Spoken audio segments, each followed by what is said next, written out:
Well, it's the first time I'm speechless, and I just want to give the floor to the EU ambassador to the OSCE and Maltese ambassador here in Austria before we start with the panel discussion. Thank you.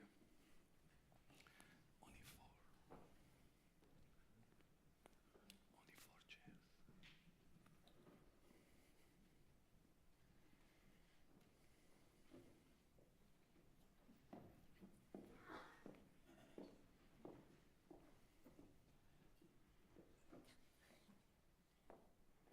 Good evening, and I would like to start by thanking my Maltese colleague, Ambassador Natasha Melli, for proposing to the EU delegation earlier this year to co-host this play.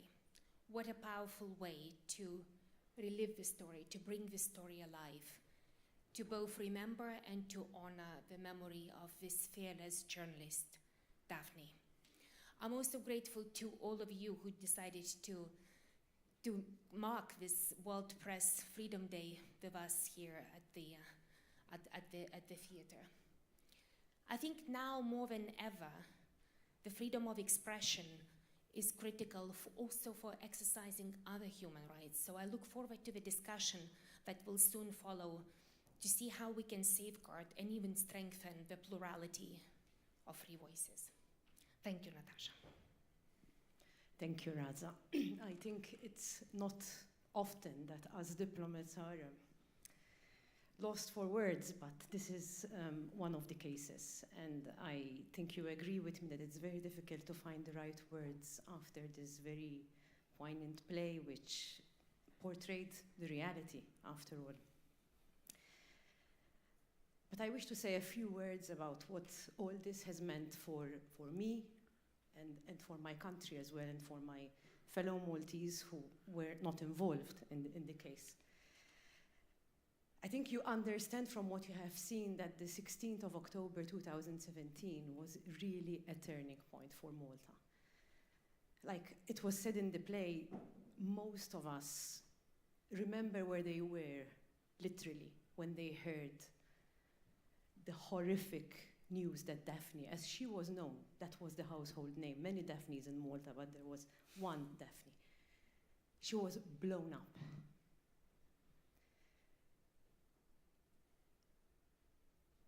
Before that,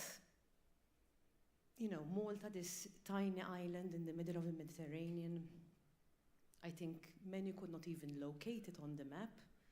Others knew it for what it really is, this sunny island with as many churches as the days of the year, full of history, culture, traditions. But on that infamous day, we became the killers of a journalist. Freedom of expression, freedom of the media, safety of journalists are an essential pillar of democracy. So when a journalist is silenced, is killed to be silenced for what she is about to say, for the truth, it is one of the worst things that can happen to a democracy, to a Western democracy. And of course, these past years have been difficult for the Maltese, for the representatives of my country. But as we await eagerly for justice to be fully served, we have a collective responsibility to remember and to keep this subject high on the international agenda. We owe it to Daphne, who is not with us anymore and she can never come back. We owe it to her family and to her loved ones. And Matthew, I'm really thankful that you accepted the invitation and that you are with us here tonight. Matthew will be on the panel shortly. Thank you.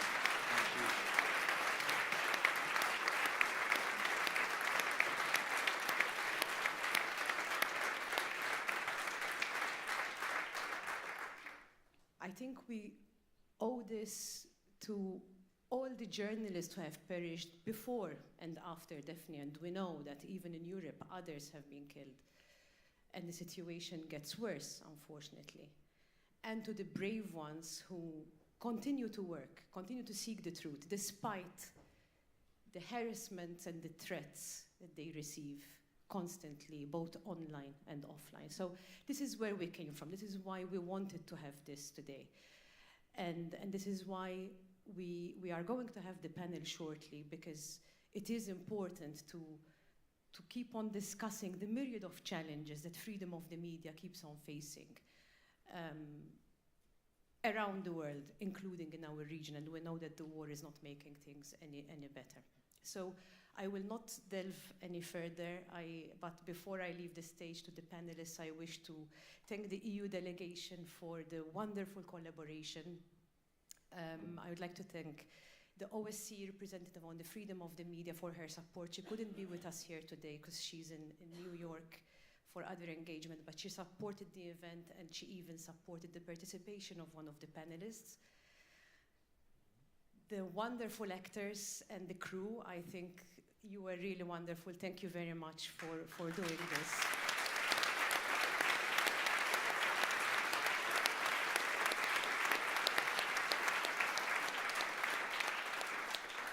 And last but not least, to Herman Greg, he's hiding behind the scenes. He is, Herman, please come out.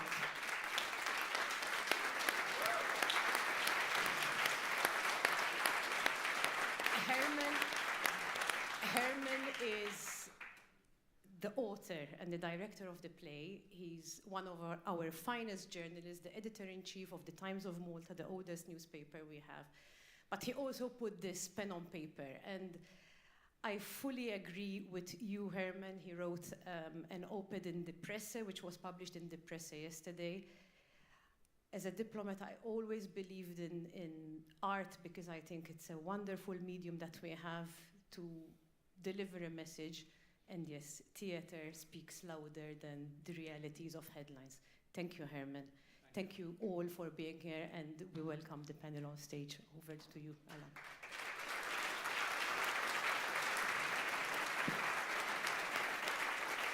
Thank you, Natasha. Thank you, Rafa. I would like now to invite Stephanie Lichtenstein, who will moderate, and the other panelists, and I'll leave it all to Stephanie to do her thing. Thank you. Thanks. Hey, hi. Nice to meet you. Likewise. Hello. Hi. Great to see you again. So, thank you very much, Ambassador Meli Dode and Ambassador Ostros-Kaike, for this very nice introduction. And good evening again also from my side. A very warm welcome to everyone here in the audience, and also to everyone who is now joining us via the live stream. My name is Stephanie Lichtenstein. I'm going to be moderating this very brief panel discussion, which will be focused on the issue of safety of journalists worldwide. Because unfortunately, the events of this play that we just all saw transcend Malta. It's something that is happening in many countries around the world. Journalists are harassed, intimidated, attacked, and even killed in many countries. And I advise all of you to have a look at the annual Press Freedom Index, which was published today by Reporters Without Borders. It gives you a very good overview about the situation worldwide, basically. So we will be discussing with our distinguished panel, and I'm very much hoping, I'm looking at my watch because I know we have time constraints, but I'm hoping that we will still have the opportunity to give you in the audience also a possibility to ask questions afterwards. So, I will briefly introduce my very distinguished panel tonight. We are incredibly honored to have you with us, Matthew. You are a Pulitzer Prize-winning investigative journalist and engineer. You have worked at the International Consortium of Investigative Journalists prior to co-founding the Daphne Caruana Galizia Foundation, where you act as director. Welcome again. Thank you. This evening. We are also joined by Nabila Shabir, who is a senior research associate at the International Center for Journalists. Nabila is also the co-author of upcoming OSCE guidelines for monitoring online violence against female journalists. Welcome to you this evening, Nabila. We are very happy that you are joining us. And we have with us Thomas Seifert, the Deputy Editor-in-Chief of Wiener Zeitung. Wiener Zeitung, as some of you may know, is the oldest newspaper in the world. It will unfortunately cease to exist in its current form at the end of June due to a government decision. Thomas is a very well-known journalist in Austria. He has extensive experience in covering conflict regions and crisis reports from crisis regions, so he will tell us some of his experience this evening. But let me now start with you, Matthew. We are, of course, all very mindful of the fact that this is incredibly personal and painful for you. I think the play was incredibly touching, and it really conveyed the pain for you and your family. But I would like to ask you about the work that you have now done ever since these tragic events to support investigative journalism. And if you like, also to maybe give us an update about what is the state of the investigation into the murder of your mother? Well, the foundation was set up to provide a framework for the campaign for justice for my mother. And for us, justice means full justice. That is, justice for the murder itself, so that all of the people directly involved in the murder are prosecuted and convicted. And it also means justice for the corruption that led to the murder itself. My mother was investigating a huge corruption case in Malta involving the energy sector and the deal that Malta struck with Azerbaijan for gas. We believe that this investigation led directly to her assassination. So for us, justice for that corruption is equally as important as the murder itself, as justice for the murder itself. Of course, one of my biggest fears right after the murder was that all of my mother's investigative work would evaporate. She had been a journalist for 30 years, had accumulated a huge amount of knowledge, lots of sources, people trusted her, and that is not something that a journalist can build up overnight. People knew her, as the ambassador said, they knew her as Daphne, and they contacted her in that way. Sometimes I would check the mailbox at home, and there would be a letter that just had on the front, Daphne, and it would get delivered to our house like that. So the people knew where to find her, and they knew to trust her. I obviously didn't want all of that to disappear. I mean, the fact is that it did. No one can replace her. But we were lucky that a group of journalists formed in France called Forbidden Stories, and they created an organization that continued my mother's work. And they in fact cracked one of the biggest clues, let's say, that led to the prosecution of the accused mastermind, a man called Jürgen Fenech. They worked out that one of the last clues left by my mother about a company set up in Dubai called 17 Black led to this Jürgen Fenech. So that continuance of my mom's work by this group of journalists, 45 in all, was really crucial. Ever since then, what we've done through the foundation is our best with the tools and skills that we have and the links that we've built up with international organizations and the support that we get from them to continue developing the trade, let's call it, of investigative journalism in Malta. My mother was one of the few journalists doing this kind of work that we had in the country at the time of her murder. We want more people to take on that line of work. Of course, the objective of the people behind my mom's murder and the people who harassed her in and outside government was not just with the murder itself, but before it, leading up to it, with all of the harassment, the defamation cases, to dissuade others. My mom said in an interview given 6 days before her murder to the Council of Europe that at the beginning of her career she used to get a lot of letters, mainly from women, saying, "You really inspire me to be more, to have more confidence at work and to speak up for myself and to stand up for myself.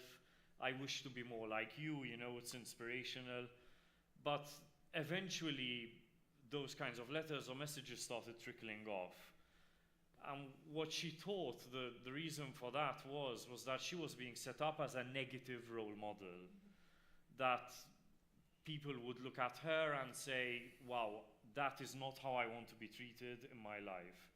I don't want to have to deal with 46 defamation cases. I don't want to have my house set on fire. I don't want to have my dogs killed. I don't want to be harassed online and on TV and so on." So they just kind of stay out of it and keep quiet.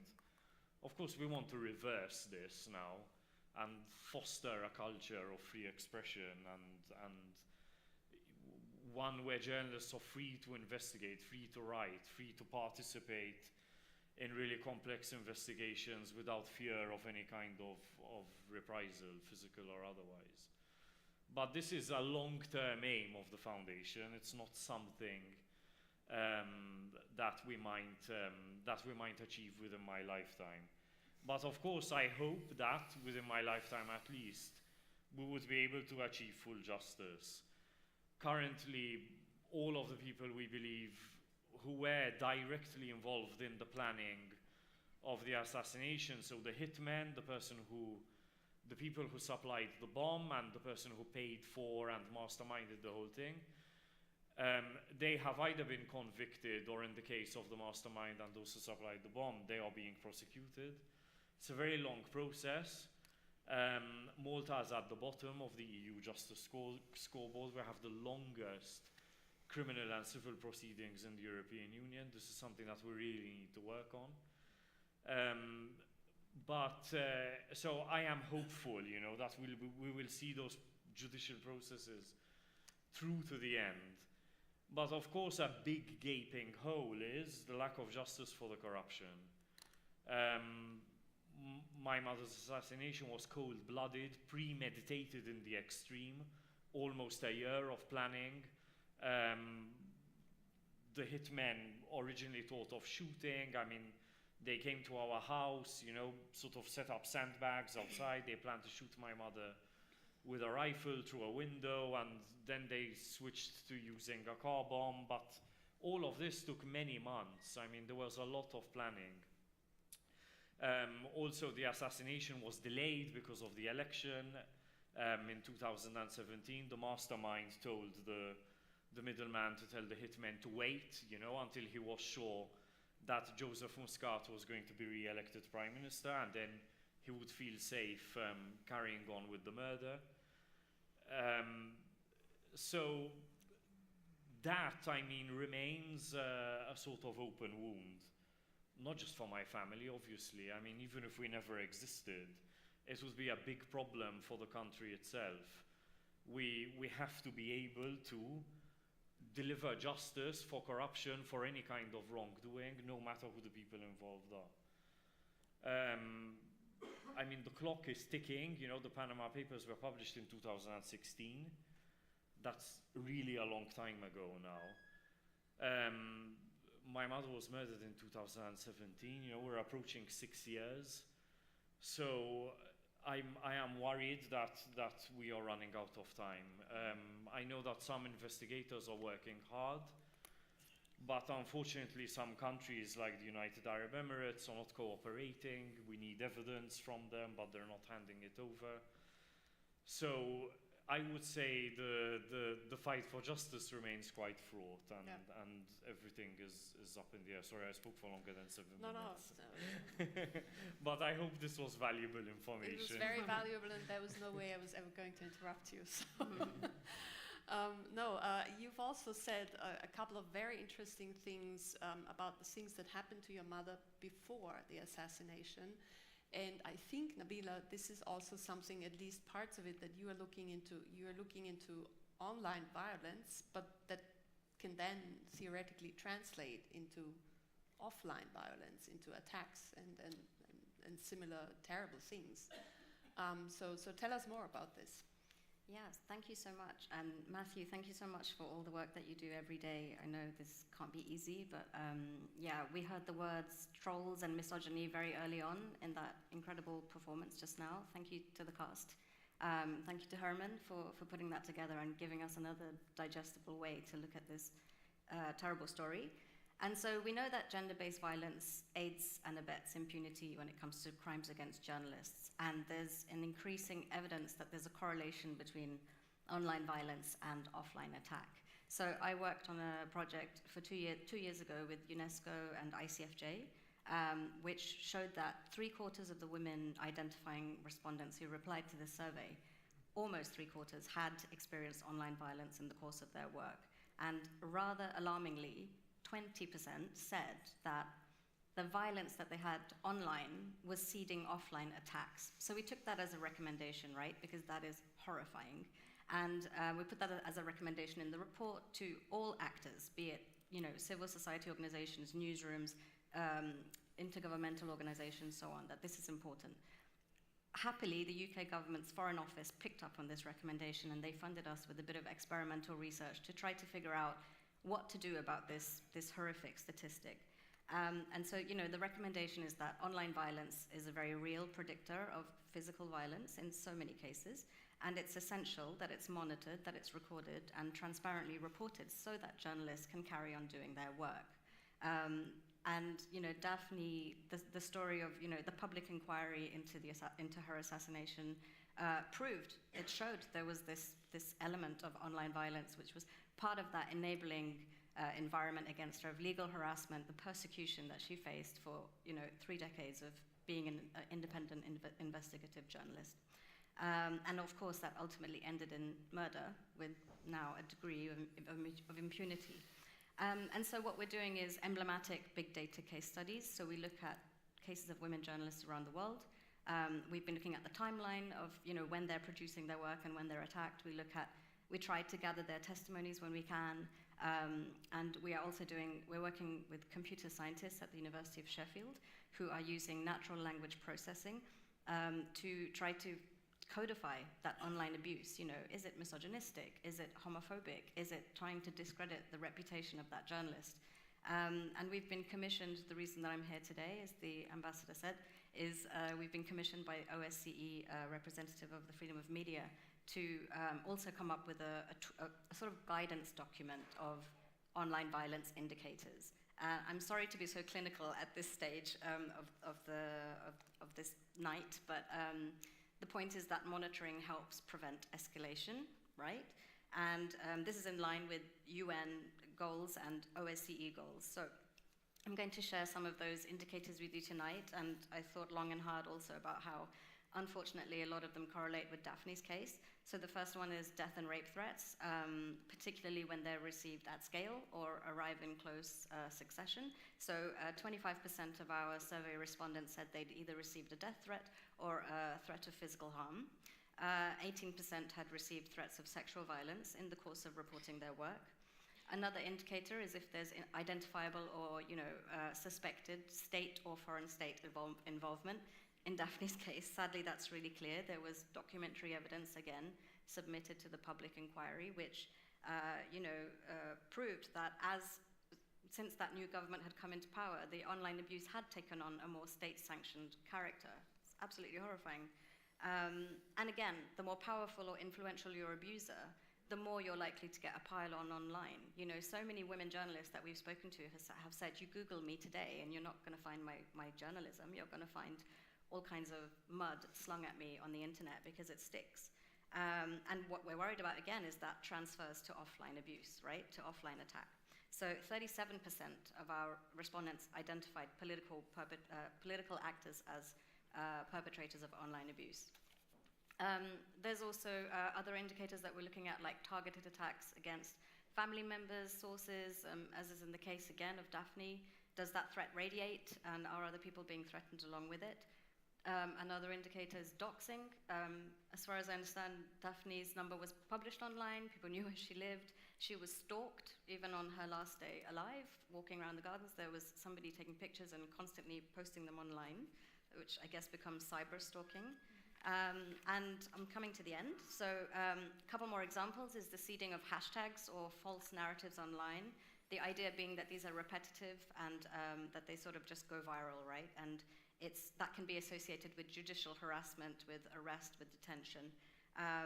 And all of this is designed to discredit that journalist, to put them into disrepute. It's cross-platform abuse. I mean, Daphne, as far as I understood it, was not on social media and was getting this by the truckload on Facebook, mainly in controlled private group environments. And we're also looking at fraudulent content, memes, spoofs, accounts, and everything, all of these things which exposed Daphne to risk. So just to finish, I'll just say that, well, where to end with that really? Our assessment is that what happened to Daphne could happen to another journalist. She's already had, there's a colleague of hers working at The Shift in Malta, Caroline Muscat, who's been threatened with a case, you know, of an impunity case like what happened to Daphne.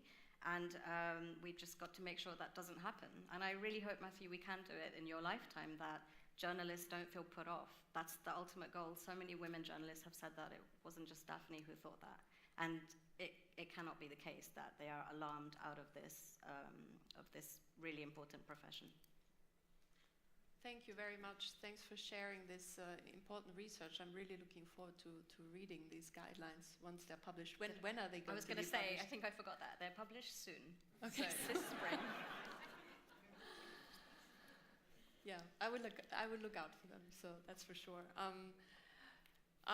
Now turning to you, Thomas, I think you've told me you've recently returned also from the front line in Ukraine, but apart from that, you've traveled to so many other conflict regions and have tried to cover difficult events, war, fighting, and so forth, also under quite dangerous circumstances. So now this is a little bit a different topic, but still is related to safety of journalists. I was wondering if you could share a bit what it's like to do this job and how you try to keep safe for yourself. Yes, first of all, thanks a lot for having me. And I think I'm still not ready with, probably just like a lot of you here in the audience, not processing what we just saw on stage. It was really a powerful, powerful play. And even the topic is dark, and you know, Matthew is sitting here with us. I think it takes a lot also to re-traumatize yourself, even with your work that you do. Thank you for that. And I think this is an inspirational part of that, because it reminds us how important it is, the work that journalists do, and also what the director and the great actors and everybody who put this up here on stage did, is to remind us of the power of story, because that's what it is. It tells a story in a digestible way, so for us to kind of also have an opportunity to relive, of course, fortunately very on a stage level, relive what you went through, what Malta went through. And I think that is maybe an inspiration that I want to take away from this, because of course the subject is so dark, so that it helps me to take this inspiration with me to see, okay, this is what we are here, what we get paid for, and this is why we do this, and we don't do it because we get paid for it, because as both of you had just stated, it's not the most convenient job in the world. And again, also of course I ask myself, running towards danger is not actually what is the best idea. When people actually flee from areas, I mean, why on earth, or why on hell would you actually want to go there? And for me, I mean, maybe taking the example of Ukraine, because it's not so long ago that I went there, is of course, we can go to Kiev, we should go to Kiev, but that gives us a false impression, because Kiev is almost just like Vienna, except for the air raids, except for maybe the nervousness that's palpable in some areas, but it's normal, of course, in an unnormal situation. But if you go to places like Vuhledar or Bakhmut, this is where the war is real, where you have constant shelling, we have constant bombardment, where people are dying, where people are living under incredible conditions that we cannot imagine. And this is what we should do. We should tell these stories, to give these people a voice. And these people have nothing in the whole, this big geopolitical issues that of course this war is all about, but it's their life. And I also ask myself, why on earth would you stay there? Why would you not flee? And you get very answers that I cannot comprehend. It's maybe because your mother decided to stay there, so you decide to stay there as well, but you have kids, so they are there as well. It's just horrible. And again, I think what is important for me also is to think a little bit about, okay, what is our role? So taking these stories out to the world is our role, but at the same time I also ask myself, and maybe this is also something that is more and more after doing this many years, okay, I don't want to call myself a war correspondent, right? Because it's not what I think I am. But also I had a long conversation with a Ukrainian photographer friend of mine, Julia, and we were talking, what are we actually doing here? And she said basically, okay, we are in this whole war business, but in a different, let's say, department. So what can we do, all of us, to not be part of the kind of the machine of war, to tell people there's an alternative? And this is very difficult, because just with like investigative work, this is the stuff that happens, on the sidelines. This is not the big bang things of war where things blow up. This is where people discuss, where people sit down, where people find a way to solve an issue, to solve a problem, maybe to come together, to build bridges where they all have been burned. And yeah, I think this is also something that more and more journalists think about that. But of course it's difficult, because we are here to talk about what's happening. And at the same time, corruption is not something that people want to grab the newspaper and say, wow, great, I want to read another story about corruption. It's not, I dare use the word sexy, but hey, we have to tell that. I mean, democracy can only function if there's transparency. So we have a mission. The same thing, I think that probably our readers, our audience is not, great, another story about Ukraine. Oh, this is all so sad, people are dying. No, actually a lot of publishers, I think, would love us to do other stuff. Maybe, I mean, Instagram. Why don't you do stuff like on Instagram, where you can put ads in between, and it's about fashion, it's about, oh, there is, by the way, there's a coronation just this week, the King of Britain. Isn't that a fantastic story? I beg to differ. I don't think it's such a great story that I would like to report on. There's a war in Ukraine. That's important. But you get the idea. And I get the idea, yes. I totally get the idea. And I can sort of relate to what you say, although I haven't been to Ukraine and I haven't done the kind of reporting that you do. Also in my job, in my reporting, everything is incredibly dark and depressing. And sometimes I catch myself thinking, why am I not a fashion blogger, for example? But Matthew, wouldn't it be so much easier? But then again, it would be we were talking extremely about that frustrating. Before we came up here and said, Yeah. well, wouldn't it be great, like just to buy a farm in Portugal? Right, It's a very that's peaceful what we place, and then you would like to chicken or Yeah. maybe cows or something. But Matthew, I want to ask you this question. I mean, why are you doing this? You re-traumatize yourself. Why are you doing it? I mean, well, there's the purpose of justice, right? I mean, It drives you. It keeps well, you going, it's right? necessary, Yeah. I would say. The impunity rate in murders of journalists is more than 9 on 10.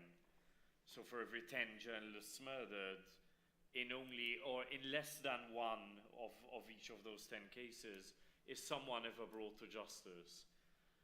And in cases where someone is brought to justice, it's because generally the family have been involved in a campaign supported by press freedom organizations. That's one of the first things that my family looked at. I have 2 brothers, we're very close in age.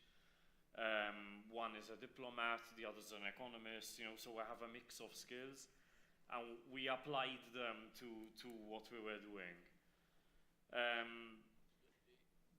We knew that we had to be involved, I mean, from day one. Obviously, a lot of well-meaning people were telling me, sort of, you need to keep quiet and whatever, but I mean, thank God I didn't listen, because everything would have been swept under the rug. And it continues to be a lot like that. I mean, while obviously I am happy with the prosecutions for the murder in that they actually exist,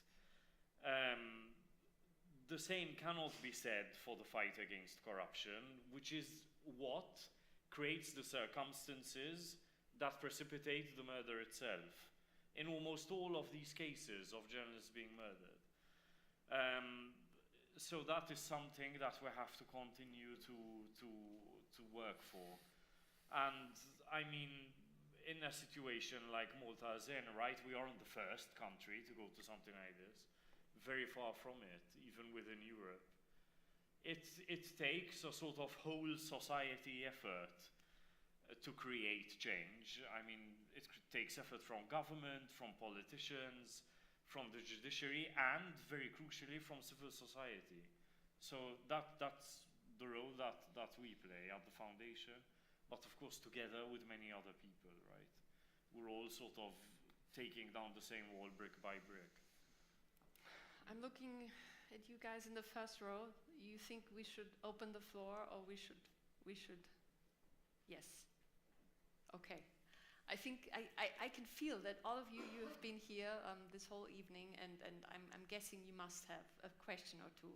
So I would like to open the floor, and if you have a question, just please be so kind, introduce yourself, and let us know who should answer the question. Yes, please. Thank you very much. We don't have I think there's someone with a microphone coming. Yes. but we'll wait. Yeah. I do remind you, I did mention it at the beginning, I'm just reminding everyone that this is live streamed, so you are being watched online.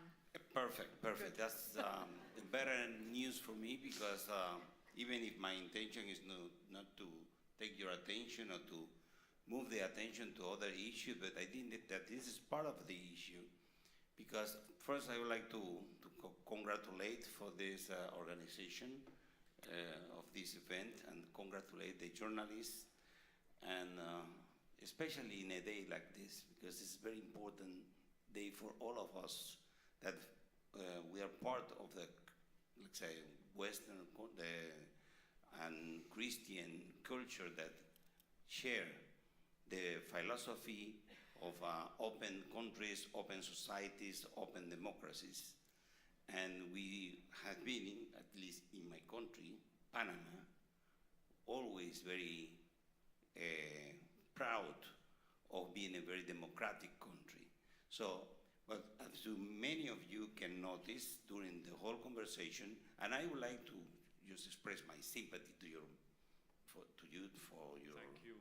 your loss, which is a consequence of what you have been saying. The basic word is corruption, and corruption is everywhere. Corruption is behind many of our own actions. So when we discuss about corruption, we have to be aware that we are talking about something that is in the daily action of every one of us. It's not something in the other side of the corner, but every of us have to be careful in what we are doing, not to get involved in this kind of activities. For Panama, the labeling of this scandal has been also a matter of being labeled as a corrupt country. If you revise the scandal of the Panama Papers, so-called Panama Papers, you can notice that more than 200 countries or territories were involved in this process. And it's a pity, that one of the main elements that are raised when they talk about your mom is that your mom was a very key person or element or journalists in opening the scandal in Malta. But how they call it? They call it the Panama Papers in Malta.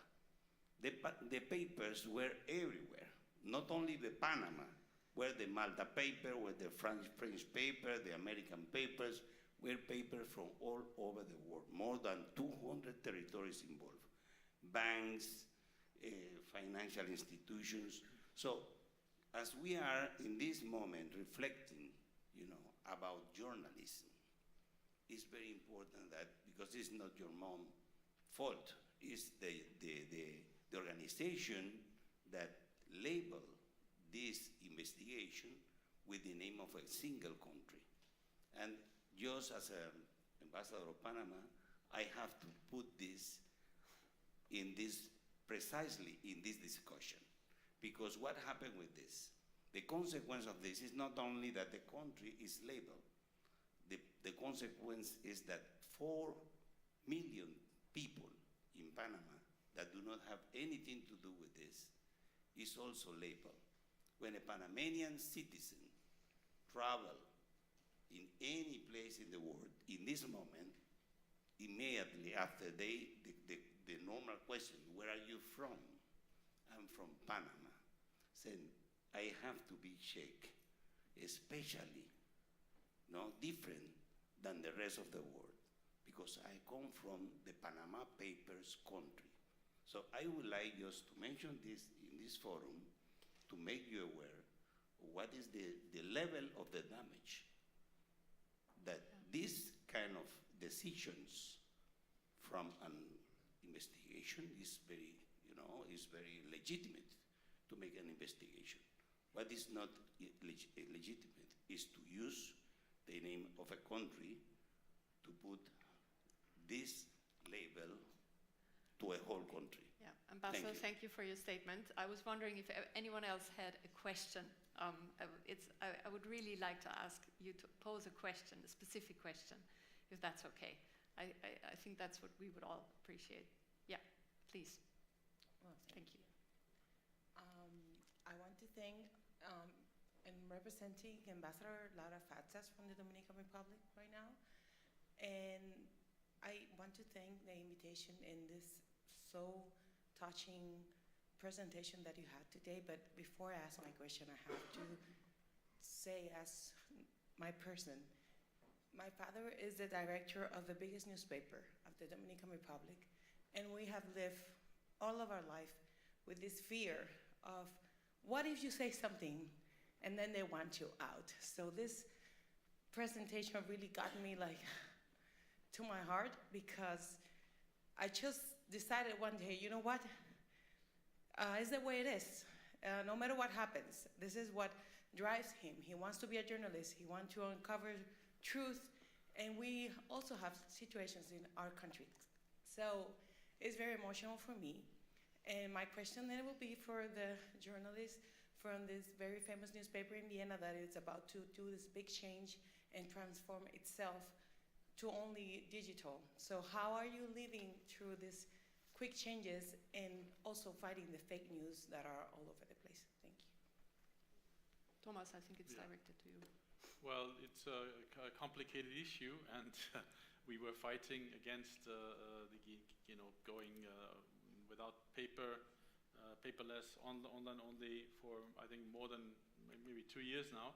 And it's quite complicated because it's a government gazette. It's basically financing the paper, and the regulation was changed so that the government gazette no longer can finance the paper because it will be free to publish, these official statements and private sector announcements like, the annual reports and stuff like that. So that means that there is no finance for that anymore. So that's the sad fact. But still, I have some issues with going online only because the cultural change is there. Because as we all know, once you go online only, it means that people lack orientation. A newspaper, as we know, okay, what's on the front page? How big is it? How small is it? If you have a mobile phone, you just scroll. Most people now consume, the news on their mobiles, and there is basically, let's say, some story of the sports news is the same size, the same priority, like something, okay, World War III broke out. So that I think is what I think a lot of people get confused, because before, the more to the front in the paper it is, the more important it is. The bigger the story is on the front page, the bigger it is. So people have an orientation what's important according to the people who do the news, the editors, the reporters, and what's not. And that goes lost, it gets lost when we, I think, go online only. And the other thing that happens also is that people have a task ahead of them. So you go through the paper, you finish it in the morning, after it's a breakfast routine, and then you have all the news that you need to know basically for the day. Also that is lost. And I think that is a cultural change that I don't think is great. And what you also mentioned about fake news and things, that is also, I think, one part of it, that people consume the news on the smartphone, and basically many, especially younger people, they do not know, okay, what is a trustful source, what's not. If you buy the newspaper that I'm involved in, you know, okay, this newspaper published in 1703, we have strict editorial guidelines, we try to do a job as much as we can, as good as we can. Sometimes mistakes also happen, but we learned just recently with, for instance, the Fox News case, even legacy media, even in traditional media, people put lies there intentionally. And if you look at what's happening in social media, this is a big issue. And we have troll farms, we have all sorts of things that happens, especially since the situation in Ukraine, the war in Ukraine, and Russia is very active in this realm. We see that this is growing, and people imagine now, with the situation is already bad, with artificial intelligence, with ChatGPT and whatever this will evolve in, it will be even more sophisticated. And even today, a picture is not trustworthy anymore. Before it was. Now if you see a picture, we saw that just recently, it could be AI. And I think that is what we're seeing, that I think without people having trustful information, democracy eventually cannot function. And we see that happening, and I think it's a problem that is huge, especially for Western democracies, where we depend on populations, they base their decisions on information they can trust. If they can't trust information, how can they make decisions like in elections or in other realms? So sorry about being long with my answer. It's even more complicated than that. I could go on and on. But thanks for your question. Just to add Would you like to add something? Yeah. Yes, I mean, about the statement from the Panamanian ambassador. I've been to Panama many times. I mean, I have friends there. I spent 2 months there, following up on the threads that my mother was working on after the murder. So it's a country, that despite everything is close to my heart. I didn't choose the name for the project, but I think what as a team of journalists, and I mean I myself was a technical person on that project, what we wanted to do was draw attention to the fact that these kinds of nexuses of whatever the plural is, I mean, of corruption exist in the form of law firms or accountancy firms. And as you pointed out, I mean, very rightly, they exist everywhere. And in fact, as a particular nexus, the law firm that existed in Panama, Mossack Fonseca, which is the source of the Panama Papers, was not the biggest by far. I mean, there are far bigger law firms that are engaged in this kind of business. And of course, the worst perpetrators, I mean, I have to point out, are the British Crown dependencies. I mean, the British Virgin Islands, Cayman Islands, all the former colonies. These are by far the worst perpetrators. And again, as you yourself pointed out, I mean, Mossack Fonseca had a huge office in the British Virgin Islands. They incorporated hundreds of thousands of companies there. I mean, a major source of corruption.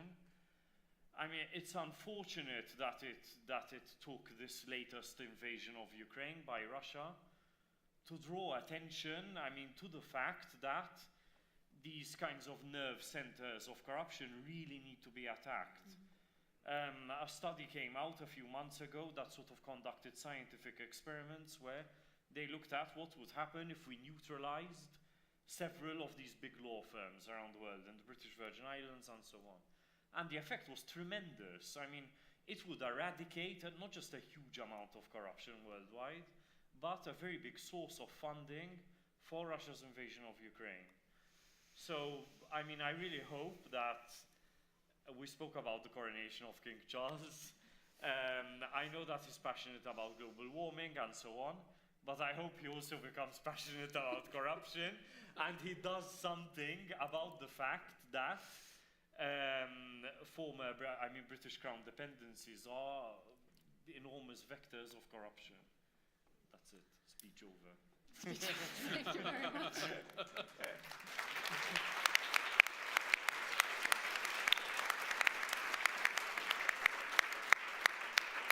Right. I'm wondering, I think we should probably end it here because we have already run out of time, actually. We should have ended 15 minutes ago, but I think it was a very interesting discussion. Thank you very much for your statement, Ambassador, for your question. Thank you to the delegation of the European Union, to the international organizations in Vienna, to the Embassy of Malta, to Herman, to all the actors, to this really very touching play that we were able to watch. Thank you to everyone who came tonight. Thank you to everyone who is apparently following us online and watching us online. Please give our panelists another round of applause.